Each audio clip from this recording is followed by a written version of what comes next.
자, 여러분, 안녕하세요. 오늘 우리가 다뤄볼 주제, 이거 정말 중요합니다. 어떤 제품 때문에 내가 다쳤을 때 과연 누구 책임이지? 이 질문에 대한 법적인 답을 한번 찾아가 볼 건데요. 이게 좀 복잡해 보일 수 있지만 배상 책임 보험의 핵심 기동 딱 두 가지만 이해하면 그림이 명확해져요. 지금부터 그 핵심을 시원하게 파헤쳐 보겠습니다. 이거 정말 남의 일이 아니죠. 누구나 한 번쯤은 겪거나 아니면 상상이라도 해봤을 법한 상황이잖아요. 이 간단해 보이는 질문 뒤에는요, 사실 우리 소비자들을 보호하기 위한 아주 정교하고 중요한 법적 원칙들이 숨어 있습니다. 그 원칙들이 과연 어떻게 작동하는지 지금부터 한번 알아보겠습니다. 자, 그럼 그 답은 어디서 찾을 수 있을까요?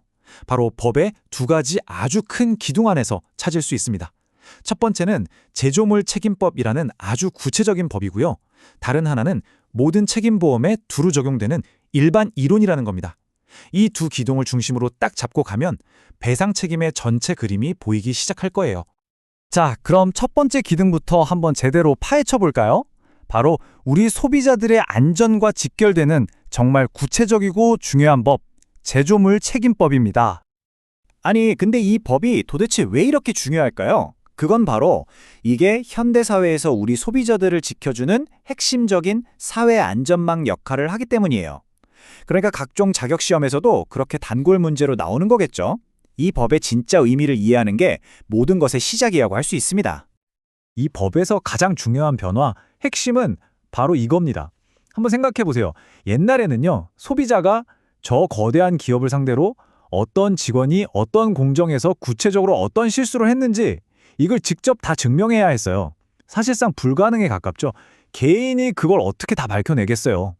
법이 바로 이 기울어진 운동장을 바로잡는 쪽으로 발전한 겁니다.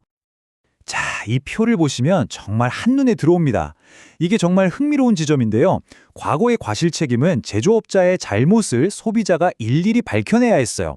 하지만 지금의 제조물 책임은 그럴 필요 없이 그냥 이 제품 자체에 결함이 있었다는 것만 증명하면 끝납니다. 책임의 무게중심이 완전히 이동한 거죠.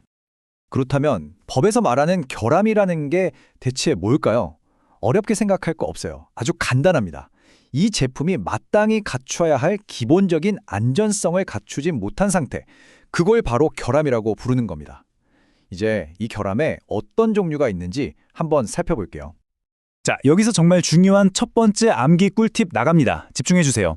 어떤 제품이 우리 손에 오기까지의 과정을 한번 쭉 떠올려 보세요. 제일 먼저 아이디어를 내고 그림을 그리는 설계 단계에서 문제가 생길 수 있겠죠. 그 다음엔 공장에서 물건을 만드는 제조 과정에서 잘못될 수 있고요. 마지막으로 포장을 하거나 설명서를 붙이는 표시 단계에서 문제가 생길 수 있습니다. 설계, 제조, 표시, 이 흐름만 딱 기억하시면 절대 잊어버릴 일이 없어요. 이제 기업들이 가장 무서워하는 제도로 넘어와 볼 텐데요. 바로 징벌적 손해배상입니다.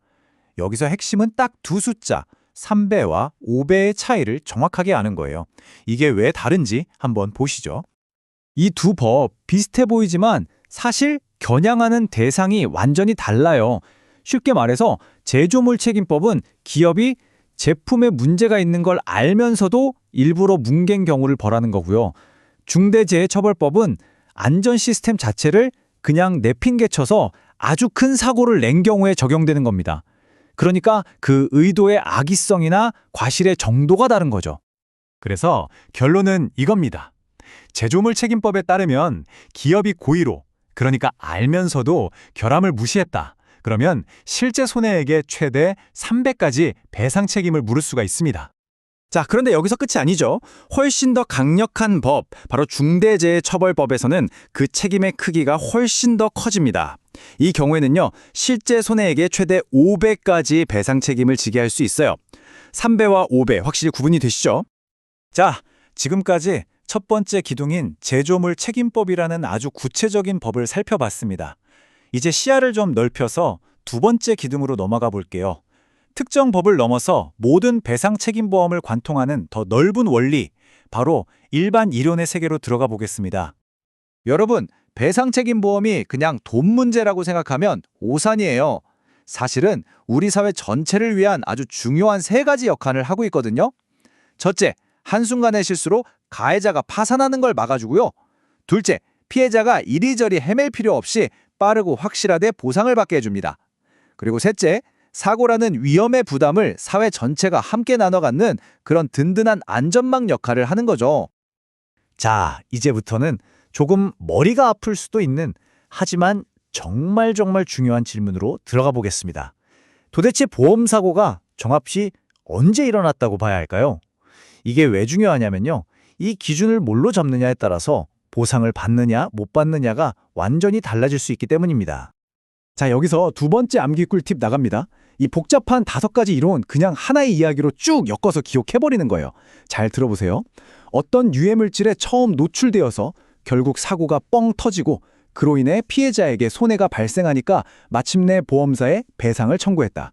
그리고 이 모든 노출부터 발현까지의 전체 과정을 하나로 보는 견해도 있는 거죠. 어때요? 이 이야기 하나면 5가지 이론이 머릿속에 싹 정리되죠? 자, 이제 거의 다 왔습니다. 마지막으로 살펴볼 핵심 영역은 바로 계약의 기본 중의 기본, 보험에 가입한 사람이 반드시 지켜야 할 의무들에는 뭐가 있을까 하는 겁니다. 바로 이 4가지 핵심 의무, 이건 정말 필수 체크리스트예요. 계약 전에 중요한 걸 알리는 고지 의무, 계약하고 나서 위험이 커졌을 때 알리는 위험 변경 통지 의무, 사고가 터졌을 때 알리는 사고 발생 통지 의무, 그리고 손해가 더 커지지 않도록 막아야 할 손해 방지 의무. 이 중에 하나라도 어기면 정작 필요할 때 보험금을 못 받을 수도 있습니다. 그리고 여기서 정말 중요한 포인트가 하나 더 있습니다. 마지막에 말씀드린 손해방지 의무 있잖아요. 이게 단순히 물리적인 손실을 막는 노력, 여기서 끝나는 게 아니에요. 만약에 소송까지 가게 되면 보험사에 적극적으로 협력해야 할 의무까지 포함하는 아주 넓은 개념이라는 거, 이거 꼭 기억해 두셔야 합니다. 자, 오늘 정말 많은 내용을 다뤘는데요. 머릿속에 복잡하시죠? 딱 3개의 숫자만 기억하시면 됩니다.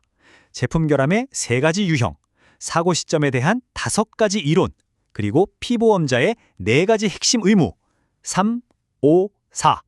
이것만 가져가셔도 오늘 완전 성공입니다. 오늘 우리는 법이 소비자를 어떻게 지켜주는지 그 구조를 살펴봤습니다.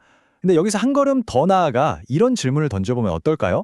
앞으로 세상은 더 복잡해지고 새로운 기술과 위험도 계속 생겨날 텐데 과연 우리의 법은 어디까지 또 어떤 방식으로 더 촘촘한 안전망이 되어야 할까요? 오늘 내용이 그 답을 함께 고민해보는 좋은 시작점이 되었으면 합니다.